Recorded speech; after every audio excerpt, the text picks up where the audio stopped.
Hi, friends. I am so glad you've stopped by today because here I am sitting in my office at the church. I got my purple robe on, my purple stole.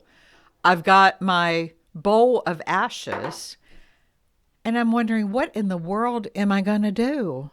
Because it's Ash Wednesday and there's not a soul to receive ashes from me. Pandemic strikes again. Now, many of you have heard me talk about Ash Wednesday every year. Ash Wednesday is the beginning of the season of Lent. And of course, Lent is that 40 days when we Christians prepare ourselves, spiritually prepare ourselves to journey with Jesus to the cross on Good Friday, and then beyond the cross to an empty tomb on Easter morning. And that journey through Lent begins with ashes on our head. I first encountered the ashes when I was a senior in high school. I was sitting in my English class just a few minutes before class was to start, and my teacher was in front of the class just kind of chatting with us as she always did. And I said, Mrs. Schindel, you have some dirt on your forehead. And she said, those are my ashes. I went to Mass this morning. And it was only at that moment that I recognized that indeed that dirt on her head was in the shape of a cross. Well, I tell you that story because now it's been many years that I have been preaching Ash Wednesday sermons and explaining the meaning of the ashes. And I am convinced that many people make the same mistake that I made all those years ago. They see the ashes, but they miss the cross. See, they come out of the worship service having heard me talk about how the ashes symbolize the dirtiness of human sin, the grief and the sadness that sin brings into our lives, the sorrow of hurting other people or hurting ourselves even with our sinful words and attitudes and behavior. And then finally, they hear me talk about the ashes symbolizing that consequence of human sin, which is ultimately our death and our return to the dust from which we came.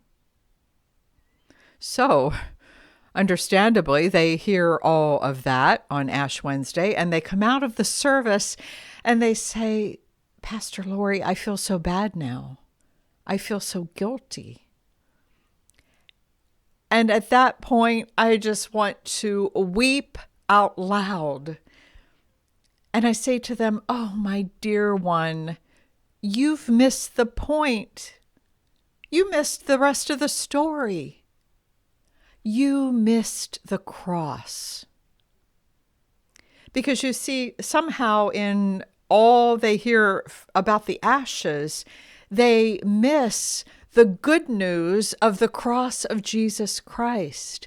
They somehow don't hear me say that these next 40 days will be our journey to the cross of Jesus, where these very sins that we have just confessed will be lifted from us forever, and we will be forgiven.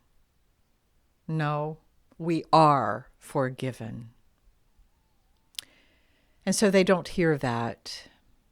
They miss the rest of the story, the good news. The psalm that we read on most Ash Wednesdays, I think, describes this so perfectly. It's Psalm 32. It starts by saying, "Blessed is the one whose transgressions are forgiven, whose sin is covered." And then it goes on to say, now when I kept silent, in other words, when I kept that sin buried inside and I didn't acknowledge it, I didn't confess it, I didn't talk about it, then my bones just wasted away through my groaning all day long. For day and night your hand was heavy on me, my strength was sapped as in the heat of summer. In other words, I felt bad. I felt guilty. But friends, that's not where the psalm ends.